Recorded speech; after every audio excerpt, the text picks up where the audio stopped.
আসসালামু আলাইকুম আরহামতুল্লাহি ওবারাকাতুহু।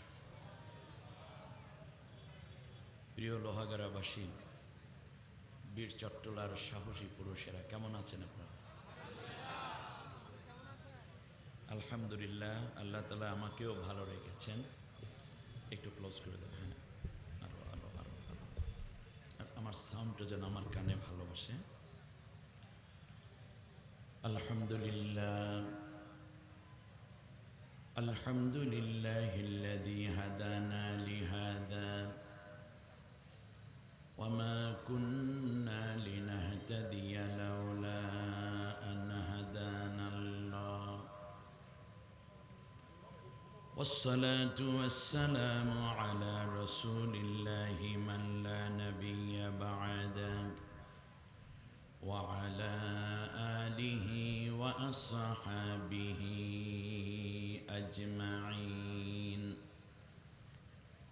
فقد قال الله تبارك وتعالى في كلامه المجيد وفرقانه الحميد: أعوذ بالله من الشيطان الرجيم. بسم الله الرحمن الرحيم.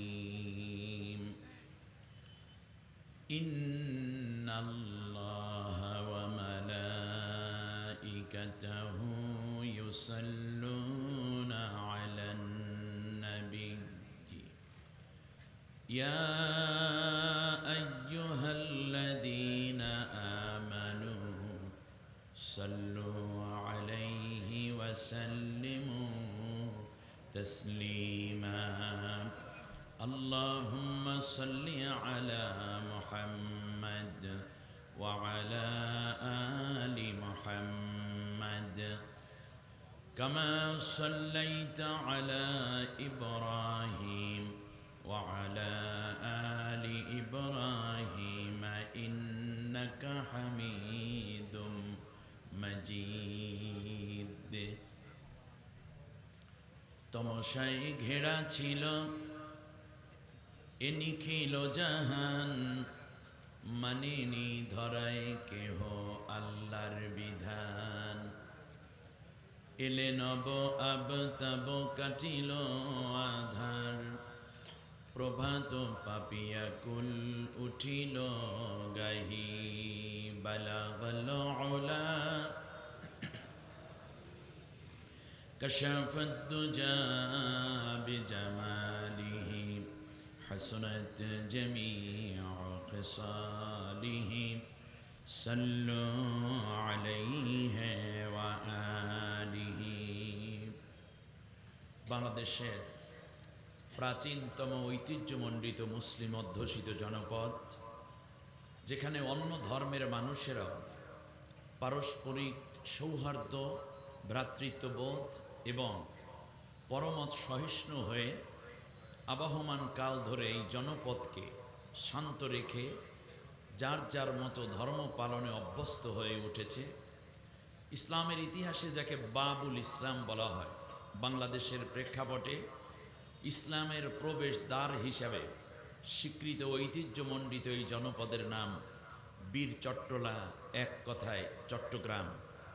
অর্থনৈতিক সমৃদ্ধি, বহির্বিশ্বের সাথে আন্তর্জাতিক সম্পর্ক স্থাপন, ব্যবসা, ঠিক তার পাশাপাশি বাংলাদেশের রাজনীতি, অর্থনীতি, সামাজিকতা, ধর্ম, সর্বোপরি মানবতার এক উজ্জ্বল দৃষ্টান্ত হয়ে আছে যেই জনপদ, তার নাম চট্টগ্রাম। পূর্বে রয়েছে উঁচু পাহাড়ের বেড়া, যা প্রতিবেশী দেশ থেকে আমাদের ভূখণ্ডকে আলাদা করে রেখেছে। অরণ্যের ভিতরে রয়েছে শান্তিপ্রিয় মানুষের কষ্টার্জিত জীবনের প্রতিচ্ছবি এবং আত্মনির্ভরশীলতার ঐতিহাসিক দায়িত্বপরায়ণতার উজ্জ্বল প্রমাণ। ঠিক তার পাশাপাশি এই জনপদের মানুষেরা ঈমান, ইসলাম, তাহাজিব, তামাদ্দুনকে রক্ষা করার জন্য গড়ে তুলেছে হাজারো মসজিদ, মাদ্রাসা, খানকা, কখনো বা মোবাইল প্রোগ্রাম হিসাবে সাজিয়েছে তাফসিরুল কোরআন মাহফিল, মিলাদুন নবী মাহফিল, সিরাতুন নবী সাল্লাল্লাহু আলাইহি ওয়াসাল্লাম মাহফিল কিংবা ওয়াজ মাহফিলের আয়োজন। ধারাবাহিকতায় শহীদ অ্যাডভোকেট সাইফুল ইসলাম আলিফ এর স্মরণে প্রথম বছরে এই তাফসিরুল কোরআন মাহফিলের আয়োজন। ঠিক 1 বছর আগে এই দিনে, আজকের এই দিনই আমাদের প্রিয় ভাই, যিনি ছিলেন শান্তিপ্রিয়, আদালতে তিনি কথা বলতে গিয়েছেন, কিন্তু বাংলাদেশের ইস্কন নামের একটি উগ্র সংগঠনের কতিপয় সদস্যের দ্বারা আদালত চত্বরেই তাকে জবেহ করে নৃশংসভাবে হত্যা করা হয়। শাহপরী পাইলট উচ্চ বিদ্যালয় ময়দানে আজকের এই প্রোগ্রামে সম্মানিত সভাপতি, তাফসিরুল কোরআন মাহফিলের সমাপনী অধিবেশনে আমাদের সামনে গুরুত্বপূর্ণ বক্তব্য পেশ করেছেন নন্দিত আলিমী দ্বীন, বিশ্ব ইসলামী আন্দোলনের অন্যতম প্রাণ পুরুষ। আমি জানি না তার নামটা কে রেখেছেন। যদি তার বাবা রেখে থাকেন, যদি তার মা রেখে থাকেন, তাহলে তিনি একদিন সেটাই হবেন। শাহজাহান শব্দের অর্থ হলো তামাম দুনিয়ার বাদশাহ। শুধু লোহাগাড়া কিংবা সাতকানিয়া নয়, মনে রাখতে হবে তামাম বিশ্ব পরিচালনার জ্ঞান আল্লাহ তাকে দান করেছেন। মাজলুম আলিমী দ্বীন, মাজলুম জননেতা, স্বপ্ন একটাই, বাংলাদেশকে কোরআনের আলোয় উদ্ভাসিত করার এক নবচেতনা নিয়ে দীর্ঘ আন্দোলন সংগ্রাম এবং নির্যাতিত, বহুবার মৃত্যুর সম্মুখীন হয়ে এক জিন্দা শহীদ, শুধুমাত্র মানবতার কল্যাণ এবং ইসলামের সৌন্দর্যকে তুলে ধরে নেতৃত্ব দেওয়ার মাধ্যমে বিশ্ব মুসলিমের মুখে হাসি ফোটানো মাজলুমের পাশে দাঁড়িয়ে সহায়তার হাত বাড়ানোই স্বপ্ন। আমাদের প্রিয় নেতা, প্রিয় ভাই, আমার পরম শ্রদ্ধেয় বড় ভাই হযরতুল আল্লাম আলহাজ মাওলানা মোহাম্মদ শাহজাহান চৌধুরী, বাংলাদেশ জামাত ইসলামীর কেন্দ্রীয় কর্ম পরিষদের অন্যতম সদস্য এবং সাবেক হুইপ, সংসদীয় দলের অন্যতম নেতৃত্ব দানকারী। আল্লাহ রব্বুল আলামিন আমাদের এই প্রিয় নেতাকে, প্রিয় রাহবারকে সুস্থতার সাথে দীর্ঘ নেক হায়াত দান করুন বলি আমিন। এই প্রোগ্রামে প্রধান অতিথির আসন অলঙ্কৃত করেছিলেন মাননীয় উপদেষ্টা গণপ্রজাতন্ত্রী বাংলাদেশ সরকার ধর্ম মন্ত্রণালয় জনাব ডক্টর আফামা খালিদ হুসাইন। আসেন নাই, আরও অন্যান্য মেহমান বৃন্দ রয়েছেন, তাফসির পেশ করেছেন অনেকে। বিশেষ করে আমার ডান পাশে উপবিষ্ট রয়েছেন শহীদ আলিফের গর্বিত পিতা, যার সন্তানকে তিনি দিনের জন্য উৎসর্গ করে কাঁদেননি, বরং বলেছিলেন, আজ আমার জীবন সার্থক যে আমি রক্তভেজা সন্তানের শহীদি লাশ নিয়ে কিয়ামতের ময়দানে আল্লাহর সামনে আমি বলতে পারবো, আল্লাহ তুমি আমাকে নিয়ামত দিয়েছিলা, সেই নিয়ামতকে আমি কোরআনের জন্য উৎসর্গ করেছি। জনাব জামাল উদ্দিন সাহেব আমার পাশে উপবিষ্ট রয়েছেন, সাবেক ভাইস চেয়ারম্যান, উপজেলা ভাইস চেয়ারম্যান নুরুল আফসার ভাই সহ মঞ্চে উপবিষ্ট এই জনপদের, এই বীর চট্টলার অন্যান্য সিংহপুরুষ বৃন্দ। আমি তো মনে করি চট্টগ্রামের নেতৃবৃন্দ শুধুমাত্র চট্টগ্রামকে নেতৃত্ব দিতে শেষ নয়, বরং গোটা বাংলাদেশ সহ এই ভারতীয় উপমহাদেশেও যদি তাদেরকে ছেড়ে দেওয়া হয়, গোটা ভারতীয় উপমহাদেশকে, এই সাবকন্টিনেন্টকে শান্তিতে ভরে দেওয়ার নেতৃত্ব দিতে তারা যোগ্যতা রাখে। আপনি খেয়াল করুন, আজকে যারা এখানে উপস্থিত হয়েছেন, আমি শুধু একটি ইউনিভার্সিটির, আমি যখন আসতেছিলাম তখন চিন্তা করলাম যে গত 10 সেপ্টেম্বর যে নির্বাচনটা হয়ে গেল, আমাদের ডাকসু নির্বাচন যেটা হলো, তার মধ্যে 7 জন এই চট্টগ্রামের কৃতি সন্তান। খেয়াল করুন, ভিপি আবু সাদিক কায়েম, বাড়ি চট্টগ্রামের সাতকানিয়া, কিন্তু থাকেন খাগড়াছড়িতে। চট্টগ্রাম থেকে তাকে খাগড়াছড়িতে নেওয়া হলো কেন?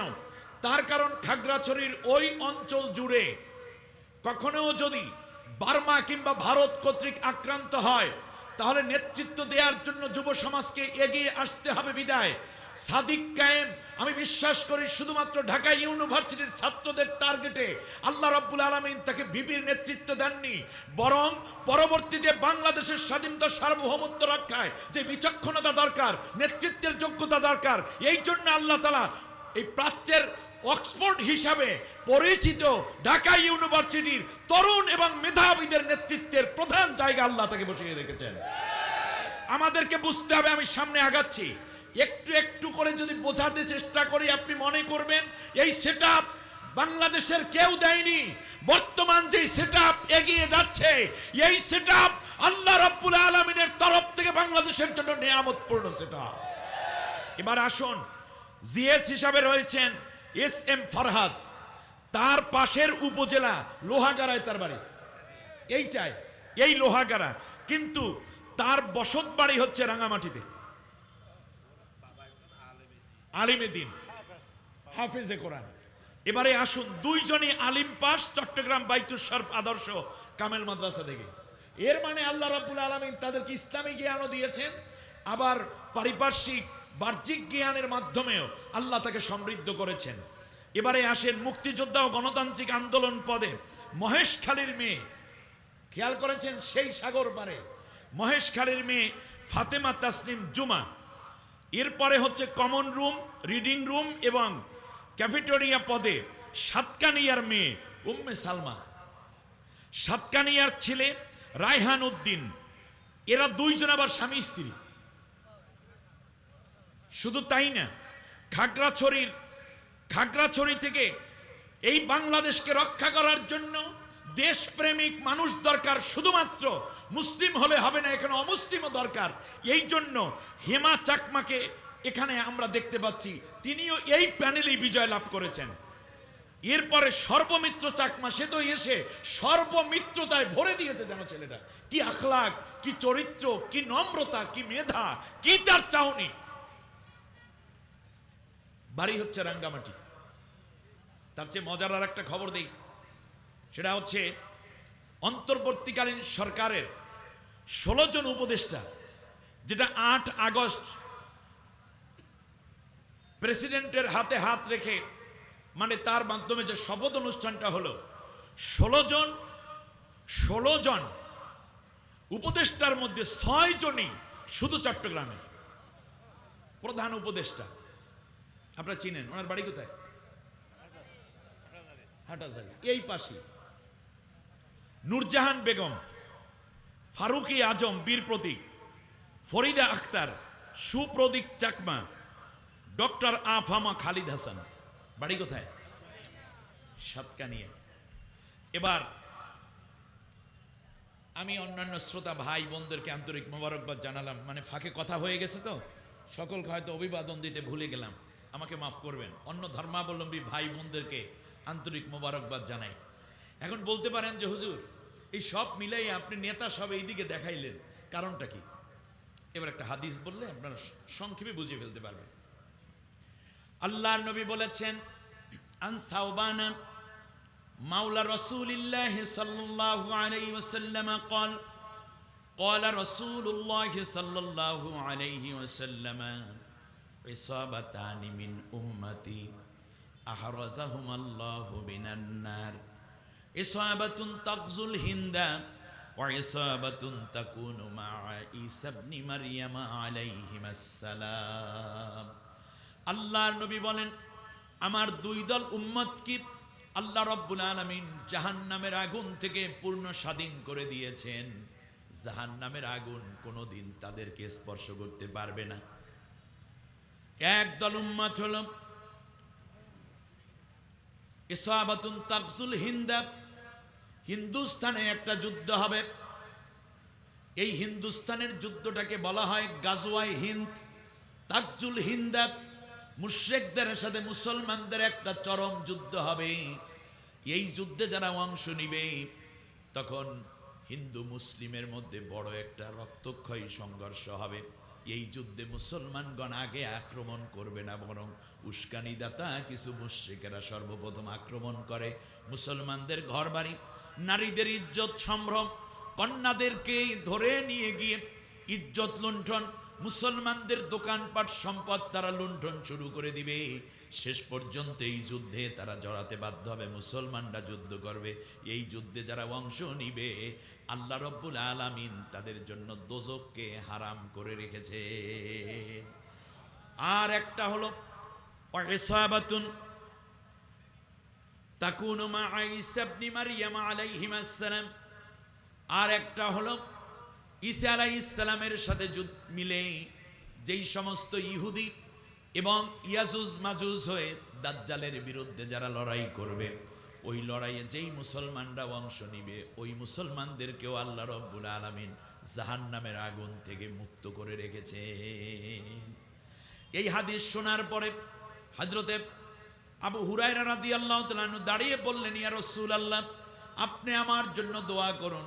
গাজওয়ায়ে হিন্দে যুদ্ধটা যেহেতু আগে হবে, আল্লাহ রব্বুল আলামিন যেন আমাকে সেই পর্যন্ত হায়াত দিয়ে দেন, তাহলে আমি আমার সন্তান, আমার স্ত্রী, আমার নাতি নাতিন জামাতা যারা থাকবে জান মাল নিয়ে যুদ্ধের ময়দানে ঝাঁপিয়ে পড়ব। যদি শহীদ হয়ে যাই তাহলে সরাসরি জান্নাতে চলে যাব, আর যদি গাজী হয়ে যাই যতদিন দুনিয়ায় বাঁচব ততদিন জান্নাতি মানুষ হিসাবে চলাফেরা করব। মরার সাথে সাথে আল্লাহ রব্বুল আলামিন জান্নাতি বানায়া দিবেন।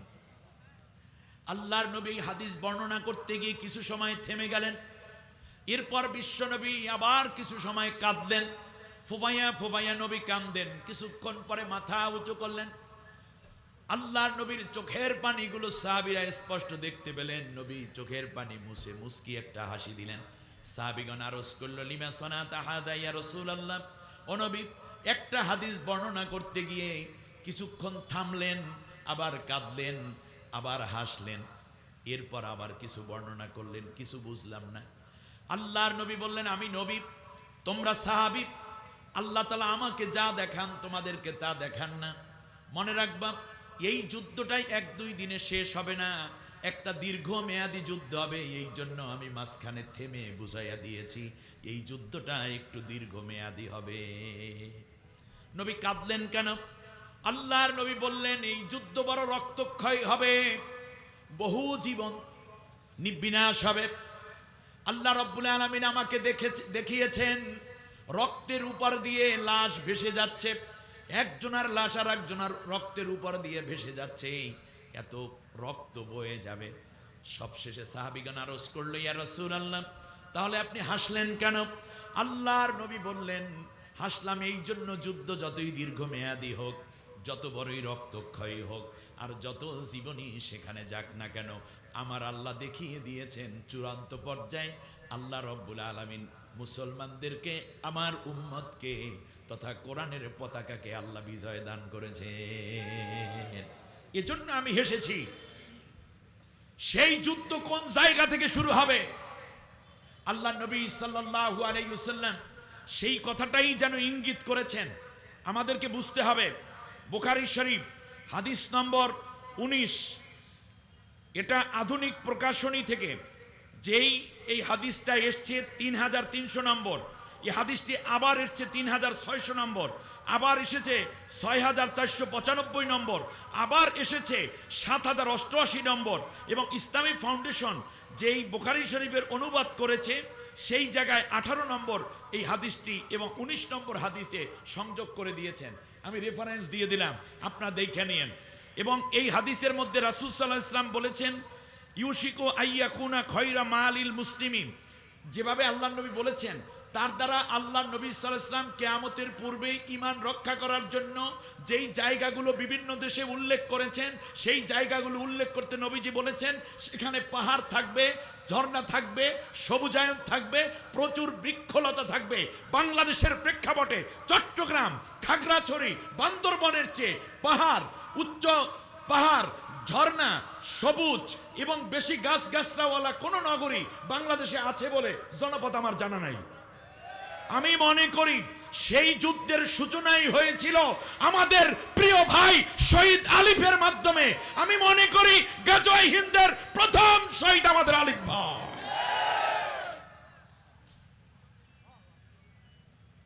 আমি বানিয়ে কথা বলার লোক না, আপনারা আমাকে চিনেন। আজ তাই আমি মনে করছি, আমি ছোট্ট একটা গ্রাউন্ড বলে দিলাম, এখানে যারা হিন্দু আছেন, ইসকন কোনোদিন হিন্দুদের ধর্মের নয়। আমি একটা ছোট্ট রেফারেন্স দিচ্ছি আপনাদেরকে, যদি আপনাদের কাগজ কলম থাকে লিখতে পারেন, মোবাইল থাকলে সেভ করে নিতে পারেন, এর উপর ডিটেইল একটি আলোচনা হওয়া দরকার। হিন্দু ভাইরা জানে না আমার দেশের সনাতন এবং এই সাবকন্টিনেন্টের সনাতন ধর্মাবলম্বীরা জানে না যে তাদেরকে তাদের ধর্ম থেকে সরিয়ে দেওয়া হচ্ছে ইসকন নাম করে। যেমন বাংলাদেশে বর্তমানে এই যে বাউলগিরি যারা করে এবং লালনগিরি যারা করে, এই বাউল এবং লালনরা মুসলমান ঘরে জন্মানোর পরেও আল্লাহকে গালি দিচ্ছে, নবীকে তুচ্ছ করছে, কোরআন নিয়ে কটাক্ষ করছে, মুসলমানদের নামাজ নিয়ে তারা হাজার রকমের বিভিন্ন রকম প্রপাগান্ডা করছে, নারীদের বিভিন্ন গোপন অঙ্গ ইত্যাদি নিয়ে তাদের ধর্ম যে বইগুলো তাদের লেখা আছে সেই বইয়ের মধ্যে যেই কুরুচির পরিচয় তারা দিয়েছে, এর দ্বারা মূলত মুসলমান ঘরে জন্মানো হওয়ার পরেও কাফের বানানোর যে ষড়যন্ত্র করা হচ্ছে, ঠিক ইসকন সনাতনী ধর্মাবলম্বীদেরকে ধর্ম পরিত্যাগ করে ইহুদিতে পরিণত করার ষড়যন্ত্রে লিপ্ত করে। প্রিয় বন্ধুগণ, আমি খুব সংক্ষেপে বলছি, ইসকন শব্দটা হচ্ছে international society for Krishna consciousness. এটা হচ্ছে কৃষ্ণ ভক্তদের একটি সংগঠন। আমি আজ আপনাদেরকে বুঝিয়ে দেব, কোনো হিন্দু দ্বারা প্রতিষ্ঠিত নয়, কোনো সনাতন ধর্মাবলম্বী দ্বারা ইসকন প্রতিষ্ঠিত হয়নি। ইসকন প্রতিষ্ঠার মূল 5 জন ব্যক্তি সবাই ছিল ইহুদি। আসুন আমরা ইতিহাসের গোড়ায় ঢুকি। এই সংগঠনটি প্রতিষ্ঠিত হয়েছে 1966 সালে। 1966 সালে প্রতিষ্ঠিত হয়ে এই সংগঠনটি প্রথমে মূলত প্রতিষ্ঠিত হয় যুক্তরাষ্ট্রের নিউ ইয়র্কে। একজন হিন্দু প্রতিষ্ঠা করেন এটি, কিন্তু তিনি ছিলেন হিন্দু নয়, তার নাম ছিল অভয়করণাবিন্দ। মূলত তিনি ছিলেন একজন ইহুদি। আমি একটু বলে দিচ্ছি, তার বাবা এবং তার পূর্বপুরুষ যারা সবাই ইহুদি বংশধর। ভারতের নদিয়া জেলায় মায়াপুরে এর প্রধান কেন্দ্র। আমি পড়া জিজ্ঞেস করবো না, আপনারা সবাই জ্ঞানী মানুষ, বলেন তো দেখি কোন সালে প্রতিষ্ঠিত হয় ইসকন? 1966। কোথায় প্রতিষ্ঠিত হয়? নিউ ইয়র্কে। কিন্তু প্রধান কার্যালয় কোথায়? ভারতে। বাংলাদেশের রাজধানী ঢাকার স্বামীবাগে বাংলাদেশের তাদের প্রধান কেন্দ্র। প্রতিষ্ঠাতা অভয়করণাবিন্দ ভক্তি বেদান্ত স্বামী প্রভুবাদ মূলত ইহুদি ধর্মের দ্বারা প্রভাবিত ছিলেন। 60-এর দশকে হতাশাগ্রস্ত পশ্চিমা সমাজকে যোগ সাজস ও ধ্যান, যে যোগ ব্যায়াম যেগুলো আছে এবং ধ্যান করার প্রশিক্ষণ দানের সাথে সাথে তারা বিভিন্ন রকমের সামাজিক কার্যক্রম করে। দেখুন আপনারা, দরিদ্র ও নিচু বর্ণ হরিজিৎ সম্প্রদায়ের মধ্যে প্রথমে তারা কাজ শুরু করে। হরিজিৎ বুঝেন মানে মেথর, মেথরদের মাধ্যমে তারা কাজ শুরু করে, যা এরপরে সিলেটের চা শ্রমিকদের মাধ্যমে তারা কাজ শুরু করে।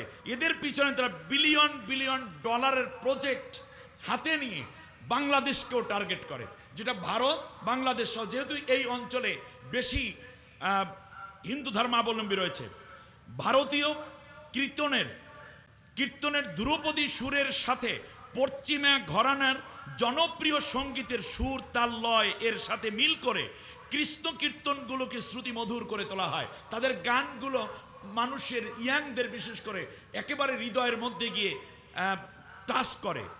ওই সময়ের পশ্চিমা দুনিয়ার জনপ্রিয় সঙ্গীত জগতের কিংবদন্তি জর্জ হ্যারিসন এবং জন লেননের সাহায্য নিয়ে ইসকনের প্রতিষ্ঠা বা অভয়করণবিন্দ কয়েকটি কীর্তন অ্যালবাম প্রকাশ করে, যার দ্বারা জর্জ হ্যারিসনের superhit album My Sweet Lord এবং জন লেননের গিভ পিস আ চান্স এই অ্যালবামের সাথে হরে কৃষ্ণ যোগ করার ফলে ইসকন এবং হরে কৃষ্ণ যোগ করে ইউরোপ আমেরিকায় মানুষের মুখে মুখে তারা প্রশংসায় ভাসতে থাকে। 1967 সাল 76 সাল প্রতিষ্ঠিত হয়েছে কবে?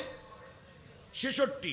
ঘটনাক্রমে এক দশক পরে প্রায় 1976 সালে পিপল ভিএস মার্ফি, খেয়াল করুন আমেরিকাতে কি ঘটাইলো তারা 10 বছরে, ভালো করে শুনুন। 1976 সালে পিপল ভিএস মার্ফি অর্থাৎ দেশের জনগণ এবং স্বৈর নীতিতে অবলম্বনকারী একটি সংগঠন, এই দুইটার মধ্যে একটা কেচাকিচি হয়। এই মামলা মূলত আমেরিকান সরকারই পরিচালনা করে। গোয়েন্দা বাহিনীর তথ্য অনুযায়ী যারা এই মামলা পরিচালনা করেন তাদের বেশ কিছু অভিযোগ ছিল। পরবর্তীতে 1987 সালে অ্যাটলিস্ট আরও 10 বছর পরে ইসকন নেতা কীর্তনানন্দীর বিরুদ্ধে মার্কিন আদালতে হত্যা মামলার চার্জ গঠন করা হয়। আমার কথা আপনারা বুঝেন নাই? বলেন প্রতিষ্ঠার পরে যে প্রতিষ্ঠা করলো তার বিরুদ্ধে আমেরিকার আদালত কি রায় দিয়েছে? হত্যা মামলা। এর মানে ওই এলাকার মানুষ উপকার করছে আমেরিকায়, এই জন্য হত্যা মামলা দিয়েছে নাকি? কি করেছে সে? হত্যা করেছে বলেই হত্যা মামলা দেয়া হয়েছে। তাহলে আপনি ইসকনকে বুঝতে হলে ইতিহাস জানতে হবে তো। এরপর তাকে 20 বছরের কারাদণ্ড দেয়া হয় হত্যা মামলা থেকে। পরবর্তী আদালতে যখন তারা অ্যাপিল করে তখন হত্যার বদলে তাকে কি দেয়া হয়? কয় বছরের সাজা? 20 বছরের কারাদণ্ড। অভিযোগে বলা হয় এই ধর্মীয় নেতা বিরাট গ্যাং নিয়ে বড় এক সন্ত্রাসী অপরাধী গ্রুপ গড়ে তুলেছে। এটা আমেরিকান রিপোর্ট আমি বলছি। বিজ্ঞানের ভাষায় যাকে বলা হয় র্যাকেট টার্নিং। অপরাধী কীর্তনানন্দ 8 বছর জেল খেটে বের হয়ে আসেন। 20 বছরের থাকার কথা, কিন্তু 8 বছর পরে আদালত তাকে কি করে? মুক্ত করে দেয়। তবে তার 500 সহযোগী সহ কীর্তনানন্দ প্রতারণার অভিযোগে অভিযুক্ত হয়। অবশেষে এছাড়া 70-80 দশকে শিশু নির্যাতন, বলৎকার, বহু মামলা, এই অভিযোগে বহুত মামলা করা হয় এই ইসকনের পরিচালকদের বিরুদ্ধে। এবার আপনি খেয়াল করুন, বহু মামলা করা, যার মধ্যে টার্লি কেস। টার্লি কেস বোঝেন, যা সারা দুনিয়ায় হইচই পড়ে ফেলে। অর্থাৎ টার্লি কেস মানে হচ্ছে এমন কোন সামাজিক অপরাধ করেনি যারা, তাদেরকে ওই কেসের নাম বলা হয় টার্লি কেস। আপনারা যদি চান তাহলে ওই রায়ের কপি আমি আপনাদেরকে দিতে পারবো। প্রিয় বন্ধুগণ, এরপরে তাদের জরিমানা করা হয়। 8 বছর পরে জেল থেকে বের করে দিলেও তাদের জরিমানা করা হয় 90 কোটি মার্কিন ডলার, যা বাংলাদেশের টাকার প্রায় 7,600 কোটি টাকা। কত অপরাধ করলে এত বড় জরিমানা হয়? এবার শুনুন, ফলে ইসকন মাত্র 1.5 কোটি মার্কিন ডলার দিতে সক্ষম হয়। বাকিটা আল্লাহর হস্তে মাপ চাইয়ে বিদায় হয়ে যায়। বুঝতে পারছেন কি? এবারে আসুন আমি আপনাদের সামনে একটু ছোট্ট করে বলি। ইসকনের প্রভাবশালী নেতা জয়া দত্ত স্বামী, নাম কি? 5 জন প্রতিষ্ঠাতার আর একজনের নাম কি বলছি? জয়া দত্ত স্বামী। যে ইসরায়েল হিসাবে তার নাম জয়া দত্ত স্বামী নয়। আমার প্রিয় হিন্দু বন্ধুগণ, সনাতনী ধর্মাবলম্বী ভাই বোন, আপনাদের যে জয়া দত্ত স্বামী, তিনি জয়া দত্ত স্বামী নয়, তার নাম হচ্ছে জয় ইসরায়েল। যুক্তরাষ্ট্রের নিউ জার্সির একটি ইহুদি পরিবারে তার জন্ম। সে কি হিন্দু না ইহুদি? ব্যাস। ইসকনের আরেকজন প্রভাবশালী নেতা এবং নীতি নির্ধারক নেতা, তার নাম রাধানাথ স্বামী। রাধানাথ স্বামী হলেন এই যে খাদ্যের বিনিময় শিক্ষা কর্মসূচি নিয়ে মুসলমান এবং হিন্দু অন্য ধর্মাবলম্বীদেরকে যে হরে কৃষ্ণ করে, সকালে দুপুর যে খাওয়ন দেয় স্কুলের মধ্যে ইসকনরা দেয়, সেই প্রোগ্রামের মূল রূপকার যে তিনি হচ্ছেন এই রাধানাথ স্বামী। তার আসল নাম রিচার্ড স্লাভেন। আপনারা জানেন তার নাম রাধানাথ স্বামী। শুনতে শোনায় হিন্দুর মতো, সনাতন ধর্মাবলম্বীর মতো, কিন্তু তার আসল নাম হলো রিচার্ড স্লাভেন। রিচার্ড স্লাভেন এটা ইহুদি নাম, এবং তিনি ইহুদি পরিবারেরই সন্তান। তার মায়ের নাম হলো ইডেলো জিভাল্ড স্লাভিন।